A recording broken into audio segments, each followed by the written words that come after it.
Bismillahirrahmanirrahim. Assalamualaikum warahmatullahi wabarakatuh. Perkenalkan, nama saya Risma Fiana, NIM 2301011900108. Di sini saya akan menyampaikan bab 1 mengenai pendahuluan. A. Latar belakang. Pendidikan agama Islam dan budi pekerti adalah pendidikan yang memberikan pengetahuan dan keterampilan serta membentuk sikap dan kepribadian peserta didik dalam mengamalkan ajaran agama Islam. Pendidikan agama Islam dan budi pekerti adalah pendidikan yang berlandaskan pada akidah yang berisi tentang keesaan Allah sebagai sumber utama nilai-nilai kehidupan bagi manusia dan alam semesta.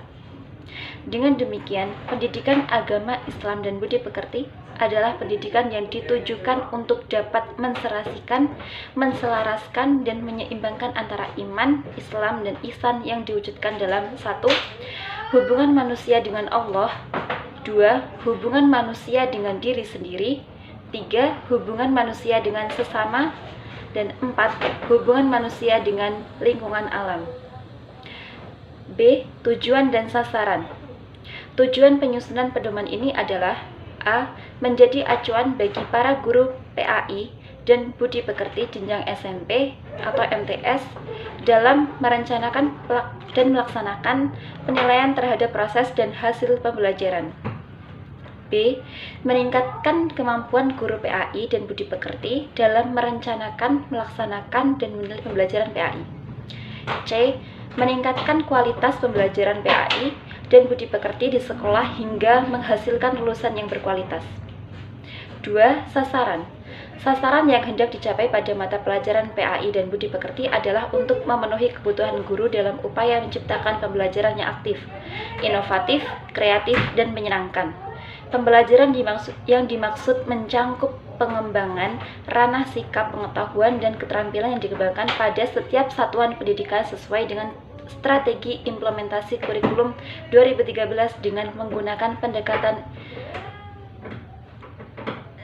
saintifik dan penilaian autentik.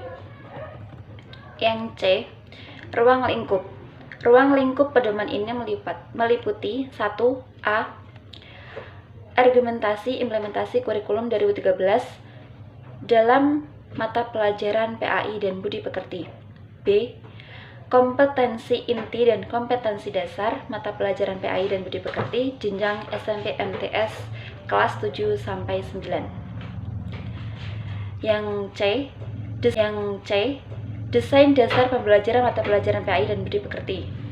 D. Model-model pembelajaran mata pelajaran PAI dan budi pekerti. E. Media dan sumber belajar mata pelajaran PAI dan budi pekerti. F. Budaya belajar yang dikembangkan. G. Guru sebagai pengembang kultur sekolah. Dan H. Penutup. Bab 2. Kompetensi inti dan kompetensi dasar. A. Kompetensi isi. Kompetensi inti. Bab 2. Kompetensi inti dan kompetensi dasar. A. Kompetensi inti. Kompetensi inti dikembangkan dari standar kompetensi kelulusan dan merupakan kualitas minimal yang harus dikuasai peserta didik di kelas untuk setiap mata pelajaran. Kompetensi inti terdiri atas jenjang kompetensi minimal yang harus dikuasai peserta didik di kelas tertentu. Isi umum materi pembelajaran dan ruang lingkup. Penerapan kompetensi yang dipelajari dalam desain kurikulum 2013, kompetensi inti berfungsi sebagai pengikat bagi kompetensi dasar. Oleh karena itu, setiap kompetensi dasar yang dikembangkan harus mengacu pada kompetensi inti. Yang B. Kompetensi dasar. Kompetensi dasar adalah kemampuan untuk mencapai kompetensi inti yang harus diperoleh peserta didik melalui pembelajaran. Kompetensi dasar setiap mata pelajaran dikembangkan dengan menunjuk kepada kompetensi inti dan setiap KI memiliki KD yang sesuai. Sekian, terima kasih. Wassalamualaikum warahmatullahi wabarakatuh. Assalamualaikum warahmatullahi wabarakatuh. Perkenalkan, nama saya Arnitia Mariati, NIM 23010190113. Di sini saya akan menjelaskan materi selanjutnya, yaitu bab 3, Desain Dasar Pembelajaran Mata Pelajaran Pendidikan Agama Islam dan Budi Pekerti. Pengembangan standar proses.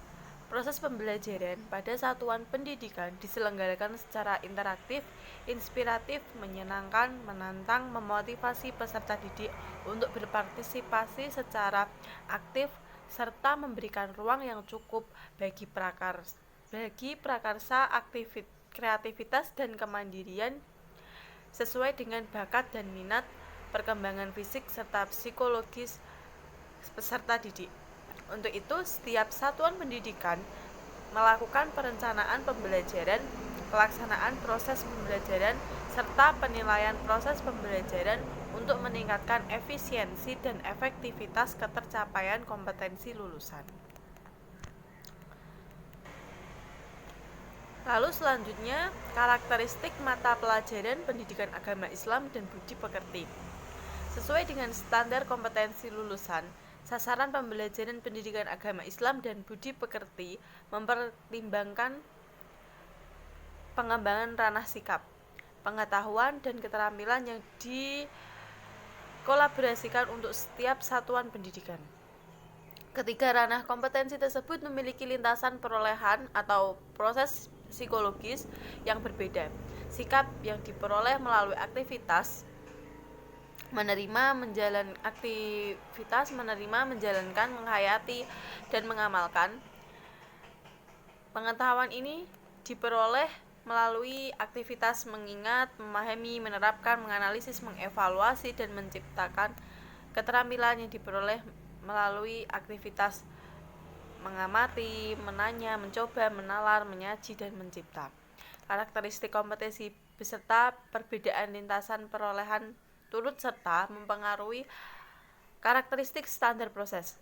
Untuk memperkuat perolehan tersebut turut serta mempengaruhi karakteristik standar proses.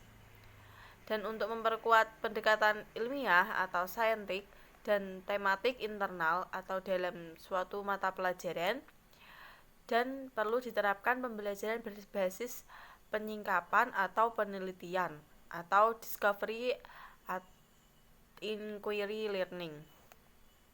Lalu yang selanjutnya, pendidikan agama Islam dan budi pekerti. Perencanaan pembelajaran dirancang dalam bentuk silabus dan rencana pelaksanaan pembelajaran atau sering disebut RPP yang mengacu pada standar isi. Perencanaan pembelajaran meliputi penyusunan rencana pelaksanaan pembelajaran dan penyiapan media dan sumber belajar, perangkat penilaian pembelajaran, dan skenario pembelajaran. Silabus dikembangkan berdasarkan standar kompetensi lulusan dan standar isi untuk satuan pendidikan dasar dan menengah sesuai dengan pola pembelajaran pada setiap tahun ajaran tertentu. Penilaian merupakan suatu proses yang dilakukan yang melalui langkah-langkah perencanaan, penyusunan alat penilaian, pengumpulan informasi melalui sejumlah bukti yang menunjukkan pencapaian hasil belajar peserta didik, pengolahan dan penggunaan informasi tentang hasil belajar peserta didik dalam pendidikan agama Islam.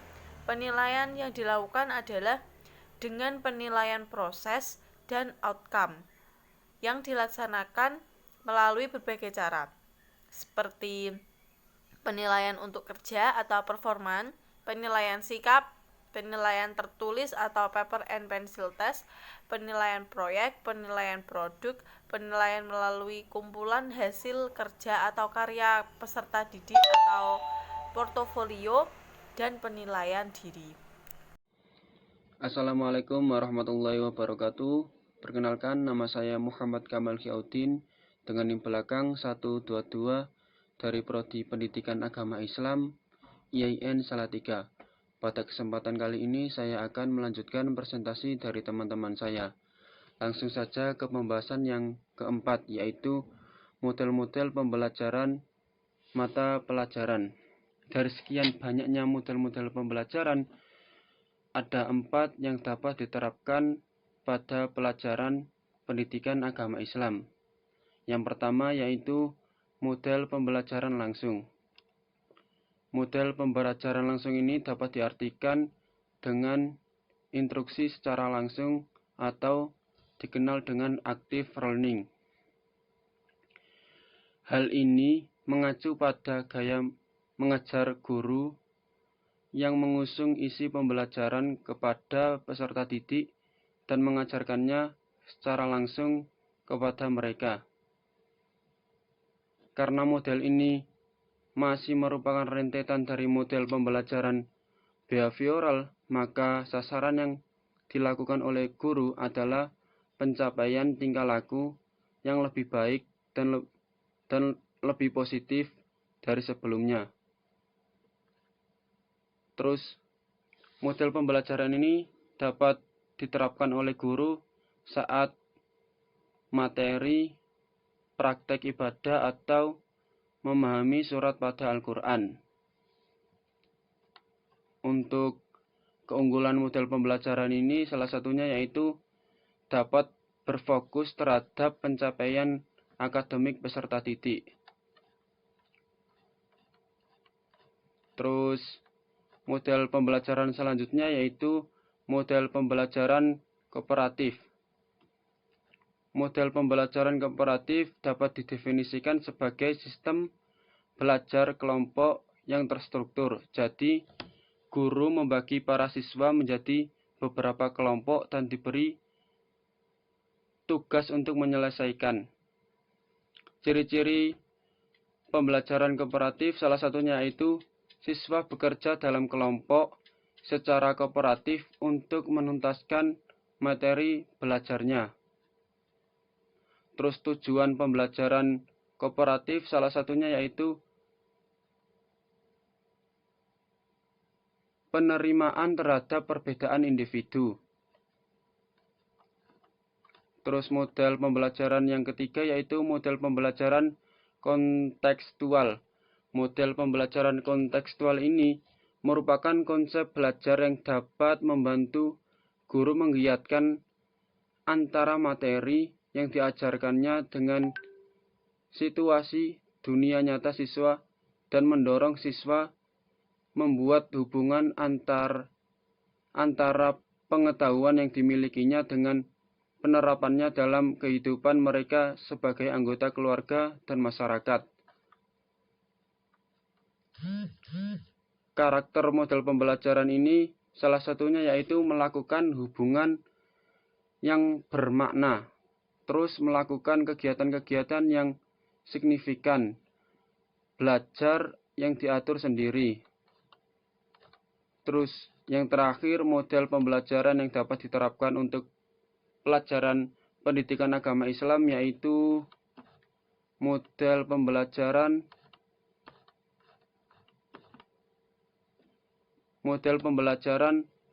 berdasarkan masalah. Model pembelajaran berdasarkan masalah adalah suatu metode yang diajarkan dengan melihat fakta yang berkembang atau berdasarkan masalah yang ada, kemudian akan dilakukan diskusi dan penelaahan masalah tersebut. Model pembelajaran berdasarkan pada masalah tertentu bertujuan untuk 1. Membuat atau membantu siswa mengembangkan keterampilan berpikir dan keterampilan memecahkan masalah. Yang kedua, belajar menjadi peranan sebagai orang dewasa. Yang ketiga, belajar mandiri. Sekian pembahasan kali ini, kurang lebihnya mohon maaf. Assalamualaikum warahmatullahi wabarakatuh. Bismillahirrahmanirrahim. Perkenalkan, nama saya Eka Ulfatul Husna, NIM 23010190143. Di sini saya akan menjelaskan materi selanjutnya yaitu bab 5 yang berjudul Media dan Sumber Belajar Mata Pelajaran PAI dan Budi Pekerti. Media belajar PAI dan Budi Pekerti. Media pembelajaran adalah segala sesuatu yang dapat menyalurkan pesan, dapat merangsang pikiran, perasaan, dan kemauan peserta didik, sehingga dapat mendorong terciptanya proses belajar pada diri peserta didik. Fungsi dari media belajar yang pertama yaitu media pembelajaran dapat mengatasi keterbatasan pengalaman yang dimiliki oleh para peserta didik. Pengalaman tiap peserta didik itu berbeda-beda, tergantung dari faktor yang menentukan kekayaan pengalaman anak seperti ketersediaan buku, kesempatan melancong, dan sebagainya. Media pembelajaran dapat mengatasi perbedaan tersebut. Jika peserta didik tidak mungkin dibawa ke objek langsung yang dipelajari, maka objeknya lah yang dibawa ke peserta didik. Yang kedua yaitu media pembelajaran dapat melampaui batasan ruang kelas. Banyak hal yang tidak mungkin dialami secara langsung di dalam kelas oleh peserta didik tentang suatu objek dikarenakan objek terlalu besar, objek terlalu kecil, objek yang bergerak terlalu lambat, objek yang bergerak terlalu cepat, objek yang terlalu kompleks, objek yang bunyinya terlalu halus, objek yang mengandung berbahaya dan risiko tinggi. Melalui penggunaan media yang tepat, maka semua objek itu dapat disajikan kepada peserta didik. Yang selanjutnya yaitu macam-macam media belajar pendidikan agama Islam. Yang pertama yaitu media visual seperti grafik, diagram, chart, bagan, poster, kartun, dan komik. Yang kedua yaitu media audial seperti radio, tape recorder, laboratorium, bahasa, dan sejenisnya. Yang ketiga yaitu projected still media seperti slide, overhead projector atau OHP dan infocus dan sejenisnya. Yang keempat yaitu projected motion media seperti film, televisi, video atau VCD, DVD, VTR, komputer dan sejenisnya. Selanjutnya yaitu kriteria pemilihan media belajar. Yang pertama yaitu kesesuaian dengan tujuan. Di dalam pemilihan media harus sesuai dengan tujuan pembelajaran dan kompetensi yang ingin dicapai. Yang kedua yaitu kesesuaian dengan materi pembelajaran. Media yang akan digunakan harus disesuaikan dengan materi pembelajaran. Yang ketiga yaitu kesesuaian dengan karakteristik pembelajaran atau siswa. Dalam hal ini, media harus disesuaikan dengan karakteristik siswa atau guru.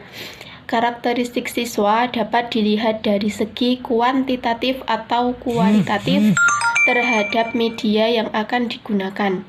Artinya, ada media yang cocok untuk sekelompok siswa namun tidak cocok dengan siswa lainnya. Misalnya, ada siswa yang memiliki kekurangan pada salah satu alat inderanya, maka guru tidak akan memilih media yang tidak bisa diserap oleh indera peserta didiknya. Selain itu, dipertimbangkan juga aspek kemampuan awal siswa, budaya maupun kebiasaan siswa. Hal ini perlu dilakukan untuk menghindari respon negatif siswa, kesenjangan pemahaman antara pemahaman peserta didik sebagai hasil belajarnya dengan isi materi yang terdapat pada media tersebut. Yang keempat yaitu kesesuaian dengan teori. Media yang dipilih bukan karena fanatisme guru terhadap suatu media yang dianggap paling disukai dan paling bagus, namun didasarkan atas teori yang diangkat dari penelitian dan riset sehingga teruji validitasnya. Media yang dipilih harus menunjukkan efisiensi dan efektivitas pembelajaran. Yang kelima yaitu kesesuaian dengan gaya belajar siswa. Siswa yang belajar dipengaruhi oleh gaya belajar. Oleh karenanya, pemilihan media harus didasarkan pada kondisi psikologi siswa. Selanjutnya yaitu prinsip-prinsip penggunaan media pembelajaran. Penggunaan media pembelajaran dalam proses pembelajaran perlu memperhatikan beberapa prinsip, yaitu yang pertama, tidak ada satu media pun yang paling baik untuk semua tujuan. Jadi, kemungkinan suatu media hanya cocok untuk tujuan pembelajaran tertentu, tetapi mungkin juga bisa digunakan untuk materi yang lain, atau dengan kata lain menggunakan media sesuai dengan materi yang akan diajarkan. Yang kedua, yaitu media adalah bagian integral dari proses pembelajaran. Hal ini berarti bahwa media bukan hanya sekedar alat bantu saja, tetapi merupakan bagian yang tak terpisahkan dari proses pembelajaran.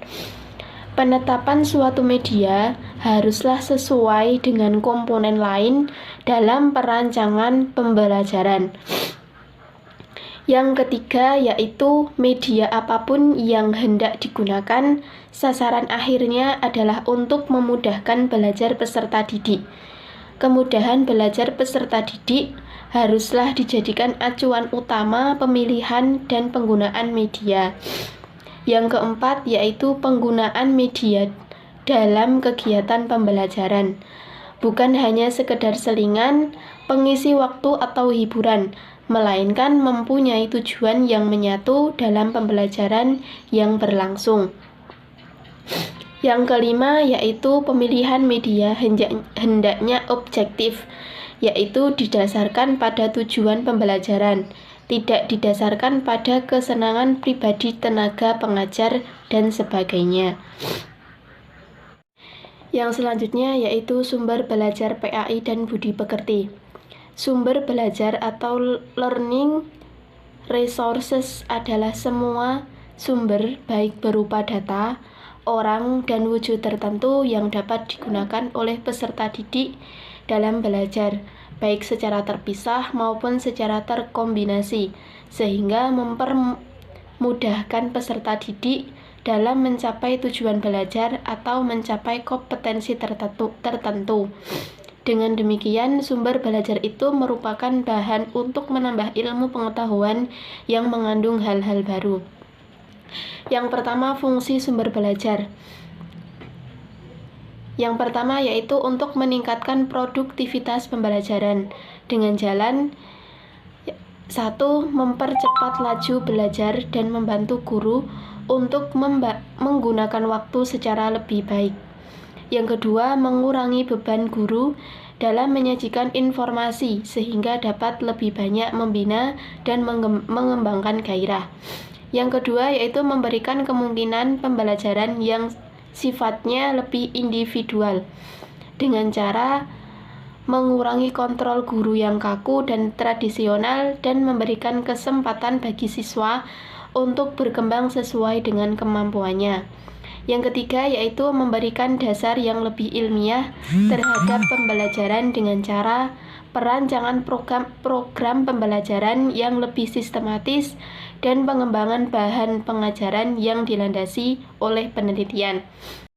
Yang selanjutnya yaitu jenis-jenis sumber belajar.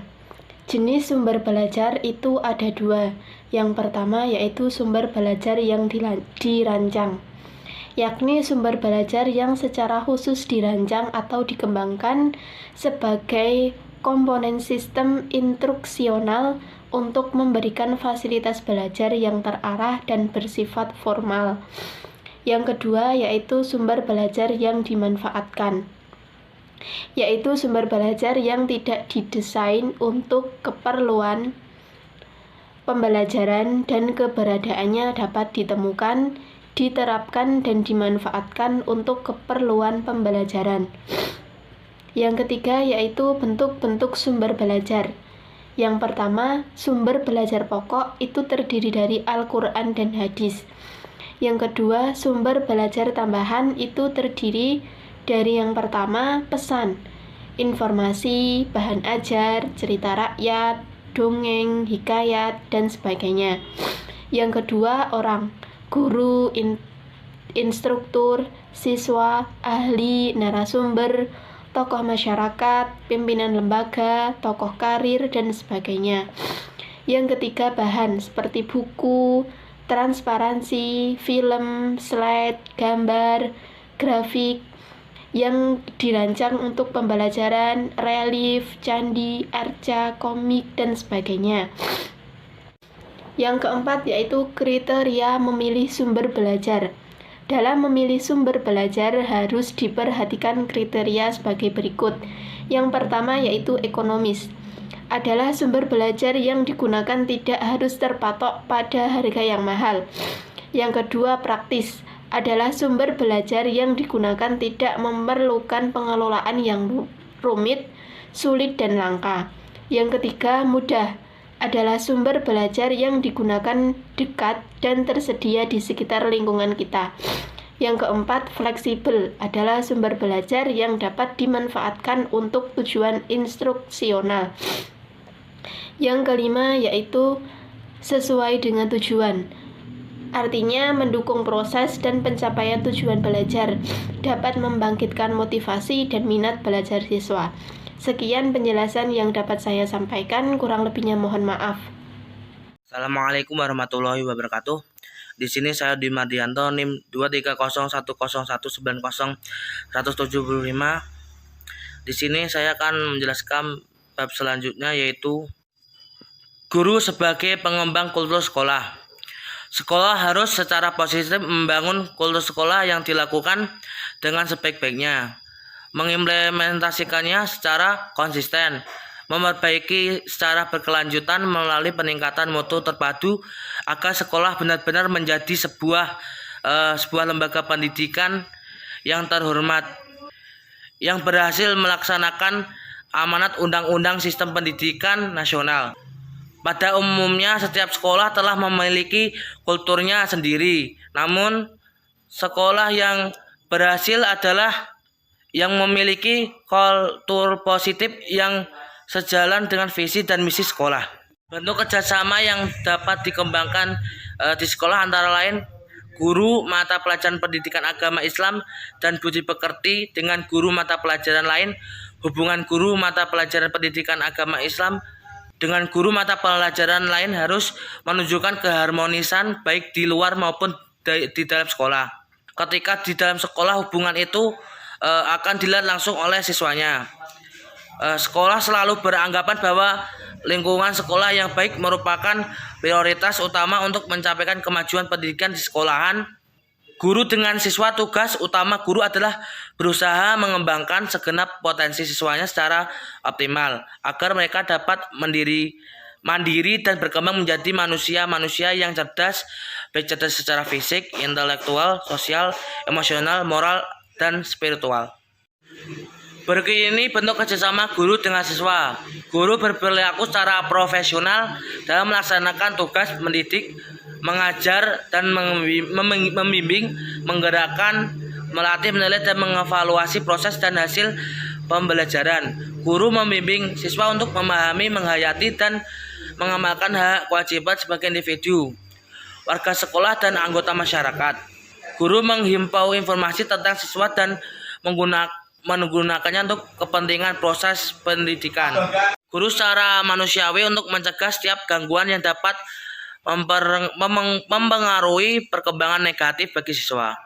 Guru secara langsung mencurahkan usaha-usaha profesional untuk membantu siswa dalam mengembangkan keseluruhan kepribadian yang termasuk kemampuannya untuk berkarya. Hubungan kerjasama antara guru dan orang tua dalam meningkatkan aktivitas belajar murid, adanya kunjungan ke rumah siswa atau home visit. Pelaksanaan kunjungan ke rumah anak didik berdampak positif, diantaranya 1. Kunjungan melahirkan perasaan pada diri siswa bahwa sekolahnya selalu memperhatikan, mengasihkannya. Bentuk-bentuk hubungan kerjasama antara guru dengan masyarakat antara lain mengikut sertakan guru dalam kegiatan masyarakat, partisipasi warga sekolah dalam kegiatan masyarakat sekitarnya, misalnya dalam kegiatan kerja bakti, perayaan hari besar nasional atau keagamaan, sanitasi, dan sebagainya. Baik, selanjutnya saya Diva Sahla Bila Priyanto, NIM 23010190146. Di sini saya akan menjelaskan bab selanjutnya yang terkait dengan budaya belajar yang dikembangkan. Di sini budaya belajar dipandang sebagai model-model pengetahuan manusia mengenai belajar yang digunakan oleh individu maupun kelompok sosial untuk menafsirkan benda, tindakan, dan emosi dalam lingkungannya. Budaya belajar juga dipandang sebagai strategi adaptasi yang berupa model pengetahuan belajar yang mencakup serangkaian aturan, petunjuk, resep-resep, rencana, dan strategi yang dimiliki dan digunakan oleh individu pembelajar. Budaya belajar ini juga dikembangkan di sekolah, harus berintegrasi dengan kegiatan intrakurikuler, kokurikuler, dan ekstrakurikuler. Di sini saya akan menjelaskan satu persatu kegiatan yang bersangkutan dengan budaya belajar ini. Yang pertama ialah kegiatan intrakurikuler, pendidikan agama Islam dan budi pekerti. Apa sih kegiatan intrakurikulernya itu? Jadi kegiatannya itu dilakukan oleh sekolah yang sudah diatur, jelas, dan terjadwal dengan sistematik dan merupakan program utama dalam proses mendidik siswa, dan jumlah jam mengajar disesuaikan dengan peraturan Menteri Pendidikan dan Kebudayaan Republik Indonesia nomor 65 tahun 2013 tentang standar proses pendidikan dasar dan menengah. Untuk kegiatan yang kedua yaitu kegiatan kokurikuler pendidikan agama Islam dan budi pekerti. Apa sih kegiatan kokurikuler itu? Jadi kegiatan ini sangat erat sekali dan menunjang serta membantu kegiatan intrakurikuler yang biasanya dilaksanakan di luar jam jadwal intrakurikuler dengan maksud supayanya siswa lebih memahami dan memperdalam materi yang ada di intrakurikuler. Ada beberapa hal yang harus diperhatikan. Yang pertama ialah dalam memberikan tugas kokurikuler hendaknya jelas dan sesuai dengan pokok bahasan. Yang kedua ialah dalam memberikan tugas kokurikuler, seorang guru hendaknya tahu mengenai tingkat kesulitan siswanya. Yang nomor 3 ialah dalam fungsi memberikan tugasnya, hendaknya selain untuk memperdalam pengetahuan siswa, guru juga hendaknya dengan tugas kurikuler ini dapat membantu siswa dalam penentuan nilai rapot. Untuk kegiatan yang ketiga ini terkait dengan kegiatan ekstrakurikuler pendidikan agama Islam dan budi pekerti.